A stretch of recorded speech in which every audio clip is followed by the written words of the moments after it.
মাঠের লড়াইয়ে হারল আর্জেন্টিনা, কিন্তু কান্নায় ভেঙে পড়ল ইসরায়েল। শুনতে অদ্ভুত লাগছে, তাই না? ফুটবল মাঠে যখন মেসি বা আলবিসেলেস্তেরা গোল খায়, তখন জেরুজালেমের রাজনৈতিক মহলে কেন শুনশান নীরবতা নেমে আসে? ফুটবল শুধু একটি খেলাই নয়, এর পেছনে লুকিয়ে আছে আন্তর্জাতিক কূটনীতি, কোটি ডলারের চুক্তি আর ফিলিস্তিন সংকটের এক অজানা ইতিহাস। আজ আপনাদের জানাবো আর্জেন্টিনার একটি পরাজয় কিভাবে ইসরায়েলের জন্য সবচেয়ে বড় কূটনৈতিক পরাজয় হয়ে দাঁড়িয়েছে। ঘটনাটি বুঝতে হলে আমাদের ফিরে যেতে হবে 2018 সালের জুন মাসে।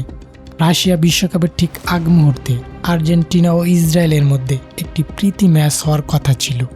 ম্যাচটি হওয়ার কথা ছিল তেল আবিবে, কিন্তু ইসরায়েল সরকার হঠাৎ জেদ ধরল ম্যাচটি তারা আয়োজন করবে জেরুজালেমে। কেন জানেন?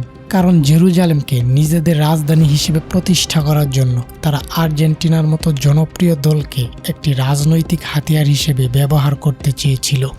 জেরুজালেমে ম্যাচ আয়োজনের এই সিদ্ধান্তের পর ফিলিস্তিন জুড়ে তীব্র প্রতিবাদ শুরু হয়।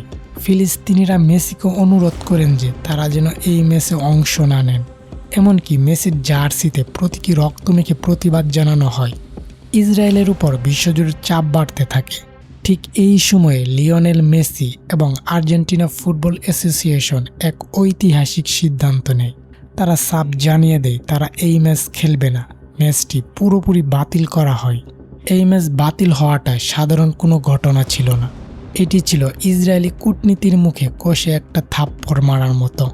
প্রথমত, ইসরায়েল চেয়েছিল আর্জেন্টিনার জনপ্রিয়তাকে ব্যবহার করে জেরুজালেম নিয়ে তাদের রাজনৈতিক এজেন্ডা বিশ্ববাসীর কাছে বৈধ করতে, কিন্তু মেসিরা খেলতে না যাওয়ায় তাদের সেই পরিকল্পনা ভেস্তে যায়। দ্বিতীয়ত, ফুটবল দুনিয়ায় ইসরায়েলের যে সফট পাওয়ার বা প্রভাব তৈরির চেষ্টা ছিল তা ধূলিসাৎ হয়ে যায়।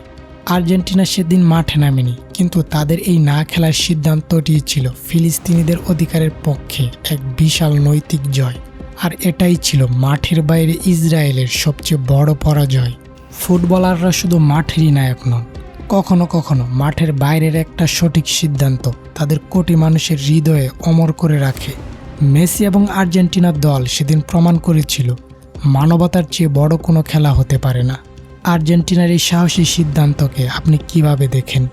নিচে কমেন্ট করে অবশ্যই আপনার মতামত জানান। ভিডিওটি ভালো লাগলে একটি লাইক দিন, বন্ধুদের সাথে শেয়ার করুন এবং এই রকম ইনফরমেটিভ ভিডিও আরও দেখতে আমাদের চ্যানেলটি এখনই সাবস্ক্রাইব করুন। দেখা হবে পরের ভিডিওতে। ধন্যবাদ।